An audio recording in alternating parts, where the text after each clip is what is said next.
Oi, gente, aqui é a Rê do Palavras Radioativas e no vídeo de hoje eu venho conversar com vocês sobre The Beauty of Darkness.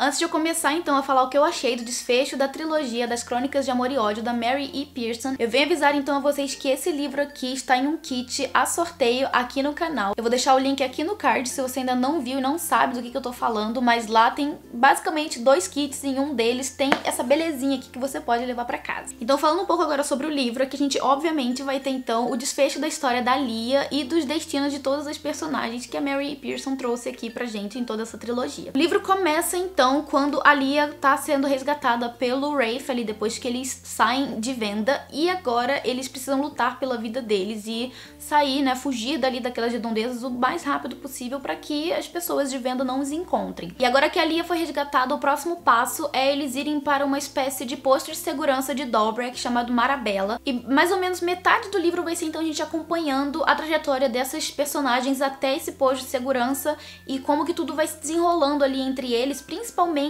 entre a Lia e o Rafe, já que a Lia vai desenvolvendo ao longo do caminho essa necessidade de ir até Morrigan, falar com os seus conterrâneos que há um exército gigante do Comisar prestes a invadir Morrigan e também Dobrak para poder dominar eles, dominar então assim todo o continente. E daí então vai haver esse conflito de interesse entre o Rafe e a Lia, já que ele quer ir para Dobrak e ela quer ir para Morrigan, e a gente vai então acompanhar o desenrolar desse conflito de interesses entre eles até o ponto culminante ali do exato meio do livro em que o destino dos dois vão ser selados e eles vão precisar então se separar, já que cada um deles precisa defender o próprio reino. Então a gente vai acompanhar a partir desse momento a Lia indo até Morrigan para poder avisar a todos os seus conterrâneos e também expor ali os perversos, que são as pessoas que são do alto escalão da sociedade de Civica, que estão traindo basicamente todo o reino de Morrigan. Então aqui nesse livro a gente vai ter muito desenrolar de muita coisa, tanto a Lia voltando para Morrigan como essa separação entre ela e o Rafe. Também a gente vai acompanhar essa trajetória dela dentro de Morrigan, dentro de Civica, entre avisar as pessoas do perigo que está por vir e também do prêmio, né, que tem pela cabeça dela, já que ela é considerada uma traidora de Morrigan. Então ela tem essa missão de chegar ali e expor a verdade para todo mundo, colocar tudo em pratos limpos e também fazer com que todos os soldados ali de Morrigan consigam ficar conscientes do perigo que tá por vir, já que o exército do Comisar está para vir ali para Morrigan e dominar todos eles com aquele exército enorme que o Comisar tem e todas aquelas armas mirabolantes que ela viu enquanto esteve em venda. A Lia nesse livro ainda está extremamente forte, como ela sempre foi ao longo dos 2 primeiros livros, o que é muito positivo. Eu adorei ver o crescimento dela, o desenvolvimento dela ao longo de toda a trilogia e como aqui no final ela se torna a regente que ela nasceu para ser. Foi muito interessante então acompanhar esse crescimento dela e essa força dela se mostra presente principalmente nos momentos de mais tensão. A começar então ali quando ela e o Rafe começam a se desentender, porque ambos têm desejos diferentes, têm vontades diferentes e obrigações diferentes,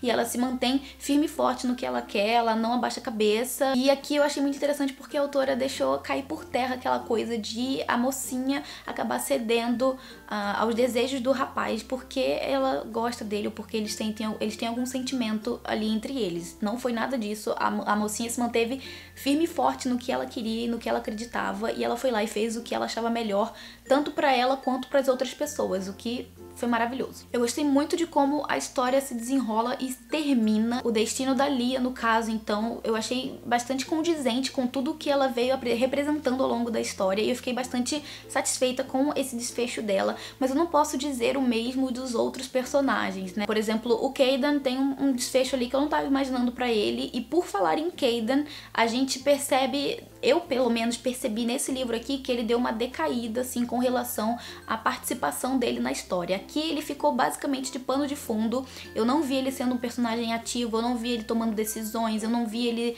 enfim, fazendo coisas realmente relevantes aqui no desenrolar desse terceiro livro. Ele foi mais, assim, um ajudante, um braço direito da Lia, e por isso ele ficou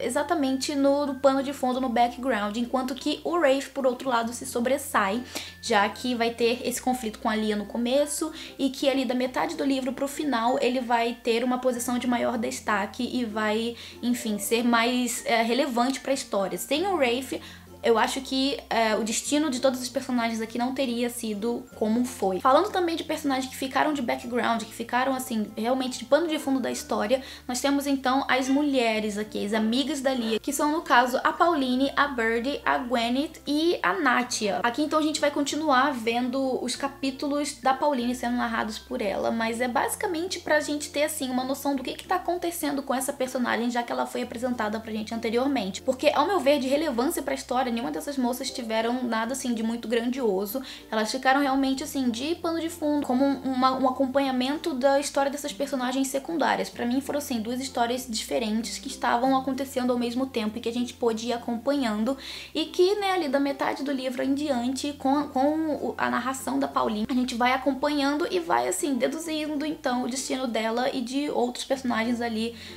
envolvidos também na história. Então agora eu vou mencionar um pouco com vocês alguns dos pontos do livro que não me fizeram gostar 100% do final da história, né, do final da trilogia. Primeiro é a questão do dom, que até agora, assim, eu não tenho certeza do que é esse dom, de como que ele se manifesta,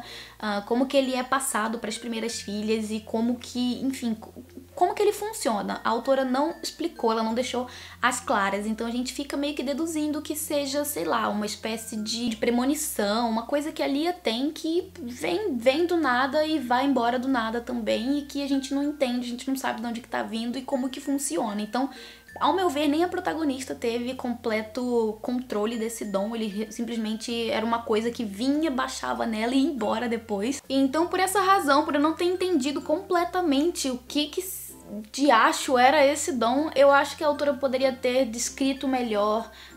deixado as coisas mais claras, assim, pra que não restasse nenhuma dúvida de como esse dom funcionava e como ele era passado adiante. Ainda com relação ao dom, teve a questão do dom do Caden, que foi jogado no primeiro livro e que a autora nem menciona nesse terceiro, então fica um negócio bem, assim, ao vento, que a gente não sabe se funciona, se o Caden tem o dom, se não tem, se ele tem, como que funciona pra ele. Então é um negócio que a autora colocou na história e que eu acho que ela deve ter esquecido, ou não sei. Não é mencionado no segundo livro, o que me deixou bastante irritada. Um outro ponto não foi nem algo que me deixou irritada com o livro, mas foi uma coisa que eu fiquei constantemente me perguntando, com relação aos ferimentos da Lia, que ela tava sempre machucada, sempre em algum momento ela tava machucada com alguma coisa. E esses machucados eram simplesmente esquecidos dele depois de algum tempo. Um dos exemplos é a flechada que ela leva na mão ao longo da história. Ela tem então esse ferimento e dali a alguns dias ela já tá lutando de novo, segurando espada, segurando coisas pesadas, e o ferimento dela simplesmente é esquecido e não volta, não é mencionado de novo. Daí isso não foi nem algo que me incomodou, mas que eu fiquei me perguntando, assim, ao longo da história, o que tava acontecendo, se essa mulher tava simplesmente passando por cima das dores e do que ela tava sofrendo pra poder seguir o destino dela. Tudo bem que ela é uma personagem forte, mas,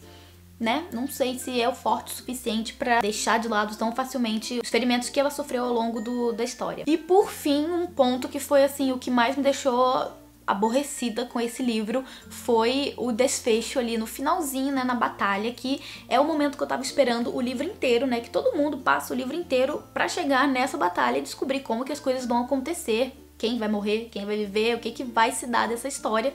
E quando há então aquele embate entre a Lia e o outro personagem ali que a gente tá esperando já esse encontro, eu imaginei que fosse haver, assim, uma luta épica, que ela fosse tirar sangue, que fosse haver sangue, nem que ela fosse matar ele, mas que ela fosse pelo menos lutar contra ele e, não sei, desferir nele tudo aquilo que ele trouxe pra ela ao longo da história, justamente por esse histórico deles, mas é uma coisa que não acontece, porque nesse momento surge uma personagem que em momento algum aparece nesse livro, ela só surge nesse momento pra poder matar esse personagem e logo depois morrer junto. Foi uma coisa meio que eu achei muito nonsense e, sei lá, pra mim foi o que foi mais difícil de descer nessa história foi isso. Mas enfim, né, é um desfecho que a autora achou que teve sentido. E realmente, se a gente for parar pra pensar, tem sentido, mas eu acho que com a Lia, eu acho que se fosse um acerto de contas da Lia com esse personagem, ficaria 100% e, sei lá, eu gostaria bem mais. Mas, de um modo geral, né, ainda que esse final, né, essa questão do final tenha me incomodado, nada me incomodou tanto quanto a revisão desse livro, que está péssima. Assim, teve problema na tradução, teve problema de revisão propriamente dita, né? Teve construção de frase com palavra trocada, teve frase faltando palavra, teve frase que... Teve uma, inclusive, que a gente não, sei lá, não conseguia entender 100% o que tava sendo dito ali, e eu acho que isso foi, assim, um tiro no pé que a Darkseid deu, porque eles poderiam ter tido mais cuidado com essa questão do livro, e aí, né, um exemplo vivo e nítido de que um livro bom não é necessariamente a história, a construção dos personagens, é todo um conjunto que tá ainda, inclusive a tradução no caso e a revisão do livro, que nesse caso aqui, né, foi uma coisa que incomodou bastante os leitores, e eu não sou a única, eu já vi outras pessoas falando também sobre a mesma questão. Então, de um modo geral, é um final de trilogia que me satisfez, que eu gostei, que eu achei que o final dos personagens ali condiz com todo o desenrolar da história, com exceção de um ou outro, assim, que ficou uma coisa que, ao meu ver, foi meio arranjada ali em cima da hora. Eu achei que tudo aconteceu de uma maneira condizente tanto com os personagens quanto com o desenrolar da história, e eu fiquei satisfeita com o final. Com exceção apenas dessas coisinhas que eu citei pra vocês aqui momentos atrás. Mas, se você tá acompanhando a trilogia, se você tá lendo os livros e se você tá gostando do desenvolvimento da história, eu acho que no terceiro livro você também vai gostar do final, de como as coisas vão se dar. Mas é um livro que não vai, assim, que você vai encontrar furos, que no meu caso foi uma leitura que não foi 5 estrelas. Eu acho que eu ainda prefiro o primeiro livro da trilogia inteira. O primeiro eu acho que ainda é o meu favorito, mas se você tá acompanhando a trilogia e não vê a hora de chegar nesse livro aqui, prepara o seu coração, porque vai acontecer muita coisa, vai ter muita coisa ainda pra ser desvendada. E querendo ou não, no final das contas, você vai terminar o livro com saudade, né? Sentindo saudade desse universo que a autora criou e dos personagens, que querendo ou não, a gente super se conecta ao longo da história, né? Bom, gente, então esse foi o vídeo, foram essas impressões que eu tive do livro. Eu espero muito que vocês tenham gostado. Se você já leu o livro, deixa aqui nos comentários o que você achou, se você concorda, se você discorda, tragam outras opiniões também pra gente poder debater sobre esse livro. Se você gostou do vídeo, não esquece de dar o joinha pra ajudar na divulgação. Se você é novo por aqui, não esquece de se inscrever aqui no canal pra ficar por dentro dos próximos vídeos. E se você ainda não adquiriu o seu The Beauty of Darkness, aqui embaixo eu vou disponibilizar então os links para as compras, e comprando por esses links, vocês ajudam o canal com uma pequena comissão, pela qual eu sou sempre muito grata. Então é isso, eu vou ficando por aqui, um grande beijo e até o próximo vídeo. Tchau!